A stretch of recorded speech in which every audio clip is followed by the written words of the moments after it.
We got 28 million allocated to us when the Secretary of Finance would have indicated that we requested over 492 million. Bleming, we shall look to make a start. The Secretary of Finance has given a commitment to give us some funding to make a start, and that is exactly what we will do. Holland Housing Estate Development will continue.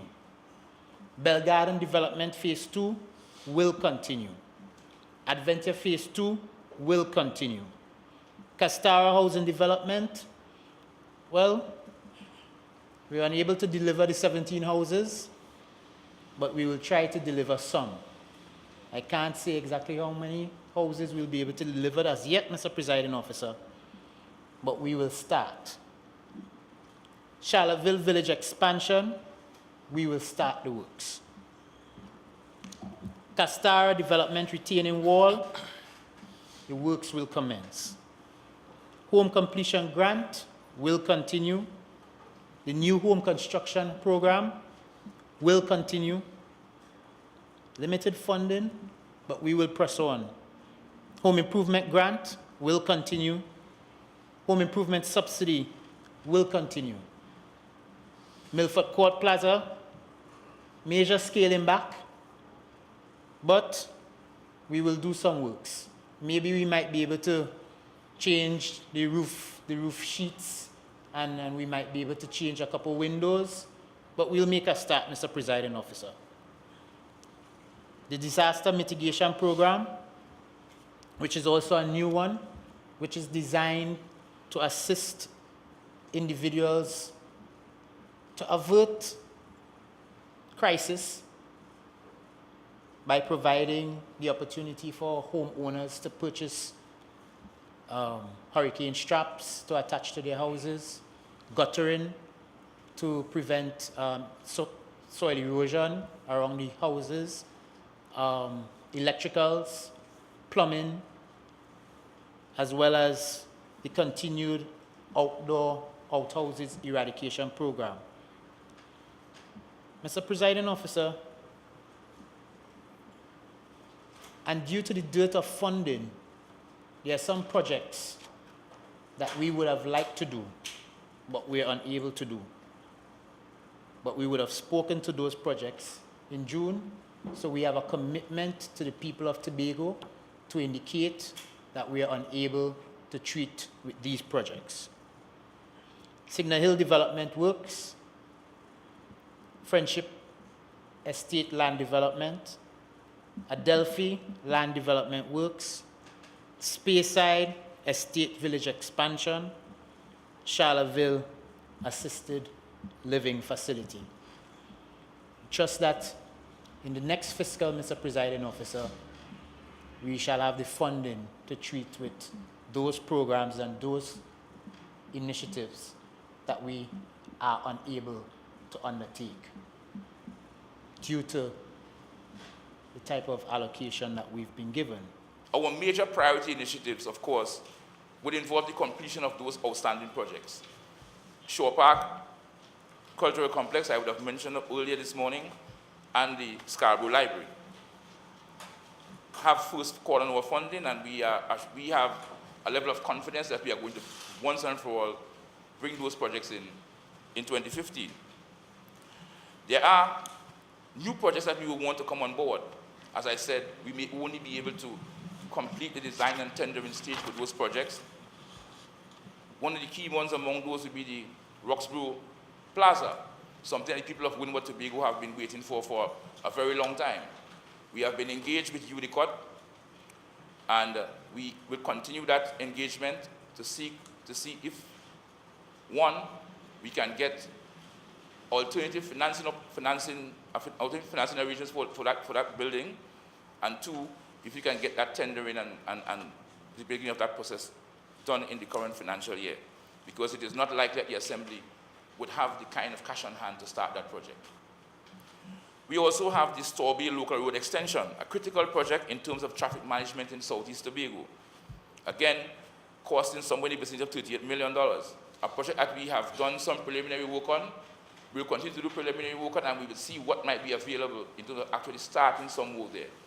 There are going to be issues in terms of land acquisition in terms of that project. But of course, there is some minimum construction work that we can do on that project in 2015. We have the Charlottesville Mini Mall. That is, of course, we've been responsible for construction of that project on behalf of the Division of Finance and Enterprise Development. And subject to meeting the legal requirements outstanding in that particular scenario, that's one of the projects that we want to implement continue to implement in 2015, because we would have already started construction there. And as long as the legal requirements can be met, the project would be, in consultation with the community, would be pursued in 2015. Of course, road paving. We are now putting together a list of proposed roads for resurfacing in 2015. Key among those would be major areas such as the Winwood Road from Bacalet to John Dial, from John Dial all the way into Studley Park. We have also been procuring designs for a roundabout at Chauvin. The division has built 3 roundabouts in recent times that have contributed greatly to improve traffic management and road safety in the areas where it was built. We all know what used to happen at Oakenscure years ago, and we have seen the improvement from a safety standpoint, and even from the point of view of traffic flow at that particular roundabout. Chauvin has a similar challenge. It's a dangerous intersection, and we would like to be able to construct a roundabout in 2015. As I said, the design work and so on has been done. It is a project that the development unit would execute, as they would have executed the previous ones, and it's a project that we are sure that we can do in 2015. We have a number of challenges in terms of drainage in Tobago, and therefore we would be seeking to implement a special drainage program to take care of some outstanding drainage issues in some communities where the normal maintenance operations and even the expanded workload of the development program can't reach out to. So we want to have that as an initiative in 2015. We are also seeking to continue the upgrade of the Old Milford Road. As we have noted earlier this morning, the 2 previous projects at the Old Milford Road there, the Shore Park Roundabout as well as the Lambo Bridges, are in an effort to develop the Old Milford Road as a parallel artery to the Claude Noel, as another source for another option for drivers, because the volume of traffic on our roads is so high. Critical to that upgrade will be the replacement of the 3 existing bridges, narrow bridges in that particular area. We would have so far collaborated with TT Post, who have been engaged in an activity to have a full comprehensive list of all the streets in Tobago for purposes of improving the efficiency of mail services in Tobago, and we have partnered with them because we believe that in a growing and modern Tobago, we need to be able to have the kind of directional and traffic signs that would allow locals and visitors alike to be able to have a safe driving experience, as well as to be able to give a kind of aesthetic to the island. And therefore, we are seeking now to finalize that, the identification of all the streets and their names, and then begin a process of seeking to procure the relevant and more suited types of signage for the island. We are hoping to start initially with signage that delineates each of the communities. In other words, you are entering this village or you are leaving this village as a minimum, and we would then go into the provision of the individual street signs, while at the same time doing the directional and safety signs. Because of course, we believe that the volumes of traffic and so on our roads, the prevalence of persons from outside of Tobago driving on the roads and so on, means that we have to raise our game, so to speak. This is a program that is not necessarily going to cost us a significant amount of money, and certainly one that we can implement in 2015. I think it's going to be one of the signature initiatives of the division for that particular year. There's been some allocation of $7 million for the purchasing of equipment so that we'll be able to see some ramped up movements at the quarry. We're going to be purchasing a bulldozer as one of those equipment that would assist us in doing our work. There's also other works happening at the quarry where we're looking at the structure at the personnel level, looking at the skill sets available at the quarry so that we can efficiently manage what happens there. Mr. Presiding Officer, one of the public utilities, we've done some work in 2014 with TNTech and WASA, and also with GST. We have spent quite a few $1 million paying for the electrification of rural areas in here in Tobago. And there are some areas where we have seen significant improvements where there were no lights. Example in the Orange Hill area, some places in Buku and in the countryside where we've had significant lighting.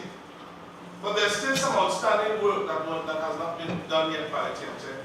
And we're working feverishly to make sure that these are realized in this year, 2015. And so I want to ask the people of Bethel Mountain who are actually, there are some areas there that needs electrification still and some areas that needs lighting, that we have paid and we're working with TNT to speed up their progress so that we could see lighting improved in most of these areas. For this year, 2015, there's a proposal that the furniture shop, the concrete plant at Plenary, and the wood workshop, the concrete plant at Plenary, we brought under one house at Plenary so that we could have a sort of, if you would, a URP academy where people can learn the art of making good pottery and concrete benches, etc., and doing excellent woodwork project. But this would require some fund, and we expect that we will not be able to do all of it this year, but we expect that we will be able to start the project so that we'll have the plant suitably constructed where we can have our Williams learning these skills so that they'll be able to help themselves. While we talk about ramping up the URP action, this proposal is still to be ratified or brought to the Exec Council for adoption. But there's so much more that we can offer. And we're thinking that we need to step up the training program.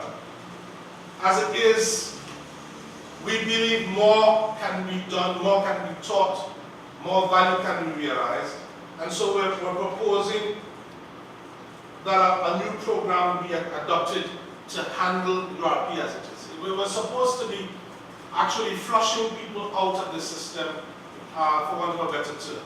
It is not supposed to be a permanent situation. It's unemployment relief. And so we're thinking of a couple of things, Mr. President. So if I were to mention a few. Now the program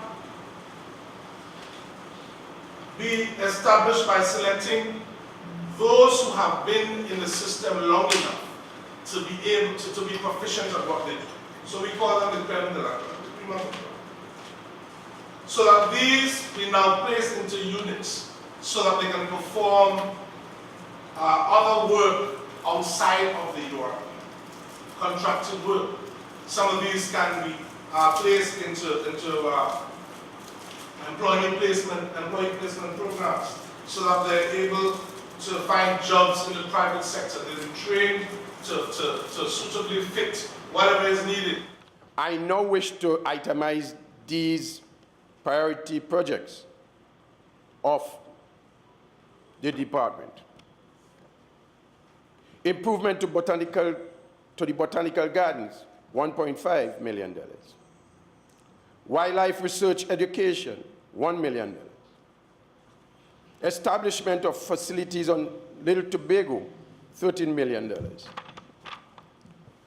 Invasive plant control project, $1.692 million. Bloody Bay recreational site and nature trails, $0.478 million. Establishment of a central composting facility at Goldsboro, $2.99 million. Urban Forest Program, $3.63 million. Establishment of play parks, $15 million. Mr. Presiding Officer, I will comment on 2 of those projects. Play parks. There are now 7 existing play parks throughout Tobago that were done by the division. We are now working on establishing an additional 8 in villages such as Bell Garden, Goodwood, Mount St. George, Masonall, Moriah, Signal Hill, Mount Pleasant, and Montgomery. The establishment of these play parks will include facilities for exercising, which will be used by adults whilst they are keeping a watchful eye on their children at play. This, in addition to the present parks, will be upgraded to include exercising facilities. Those facilities that were already established will have exercising facilities. And Mr. Presiding Officer, imagine we requested $15 million for this project, but only received $200,000. How can we effectively do that? But we will try our best. The packing house, which is to be located at the old juicy factory at the Milford Road, is expected to be up and running by the second quarter of 2015. As we have anticipated, agriculture is strongly linked to tourism and would be treated as such by this division. When this packing house is completed, Mr. Presiding Officer, farmers and other stakeholders in the agricultural industry can be assured that their produce will meet HACCP standard, ensuring and enabling a better quality, longer shelf life, and healthier food produced by our farmers. We in the division will continue to liaise with the stakeholders, which include farmers, hoteliers, supermarket owners, and the populace, to ensure that that value would be added to the labor of our farmers.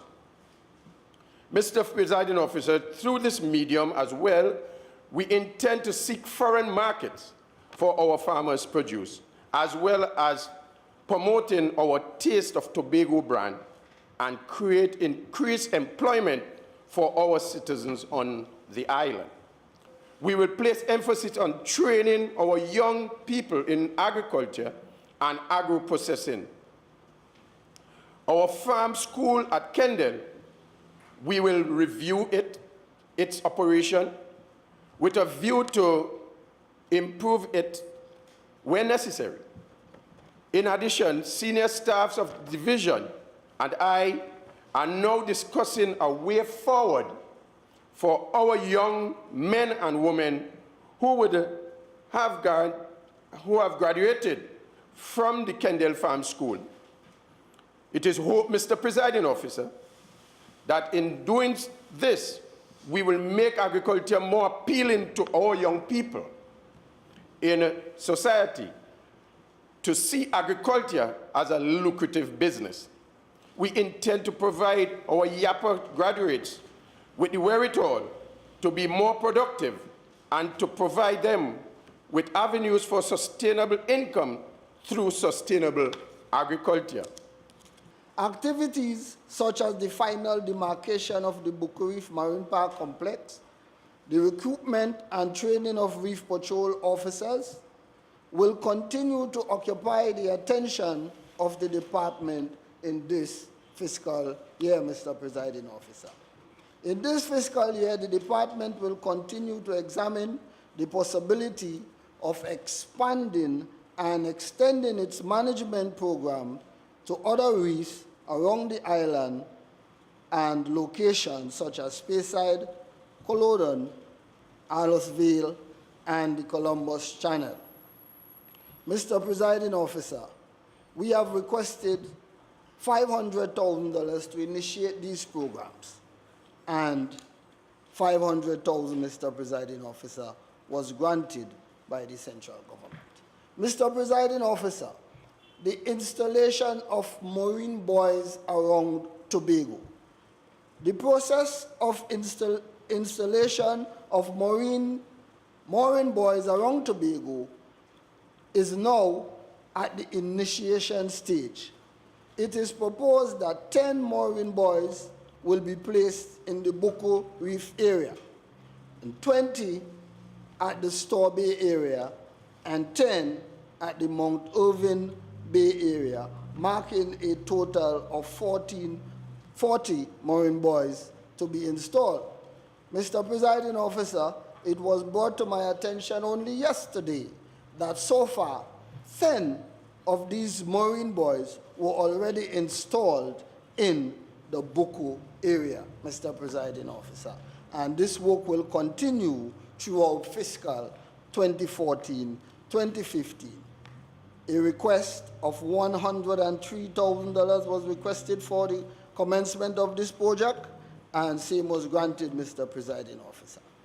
The Bucco fish facility, at a cost of $8.2 million, this project will be funded by the Executive Council of the Tobago House of Assembly. The Scarborough Fish Facility and Fish Port, phase 1 of that project, Mr. Presiding Officer, $12 million, and that will also be funded by the Executive Council of the Tobago House of Assembly. What the department is trying to do is to have these fisher folks fully equipped to handle the situation at sea. Safety at sea for fishermen, critical also, Mr. Presiding Officer. So often we take everything for granted and believe that today we will go to sea and come back as normal. And then one thing's happen and everything goes down the drain. So, Mr. Presiding Officer, another critical area. Personal, financial, and management for the fishermen. Fishing technology and methods, critical area. Fish quality, control, hazard, analysis, and critical control point. That's the HACCP standard. Very important that we train these fisher folks so that they could handle the fish properly, maintain that sanity of the fish, maintain the healthiness of the fish until it is sold to the consumer. Mr. Presiding Officer, in the area, Boat Master 3 and boat engineer, among others, training will be afforded at the Bucco Training Center. Mr. Presiding Officer, commercial tilapia and prawn production. The department will be doing a pilot project on the tilapia and prawn production. Outlined 7 or so proposals, just to mention 2 or 3 of them briefly. We're going to limit recurrent expenditure. We're going to limit recurrent expenditure to $1.88 billion, resulting in the first instance in a transfer of over $305 million. We're going to utilize contingency account resources to add to that funding pool, and divisions will be required to reprioritize projects. And I think important for us this year is the establishment of that public-private partnership pipeline that is so important for us to explore alternative funding. And I know the Secretary of Housing has already, he's out of the blocks, and we're looking to treat with that housing solution over 7,500 persons, and it's growing daily and monthly, persons looking for assistance for housing. And Jen, I know my dear friend on my right, And we have to rename him Mr. Presiding Officer. No longer is he Gary Melville. We have named him Gary Delivery Melville. And he's delivering consistently and consistently and consistently. And Mr. Presiding Officer, we cannot be hamstrung, because when I attended the IMF meetings, one of the prescriptions that they informed is the need for us to ramp up investment in infrastructure. And Secretary Melville, we're going to explore that public-private partnership pipelines, projects such as the Wynwood, the Roxborough Plaza, and a number of other projects. We are going to go full steam ahead because we have the approval, the word of the Minister of Finance, that we can go ahead and utilize the public-private partnerships as a modality to treat with the shortfall in funding. Mr. Presiding Officer, and to treat with it, we will.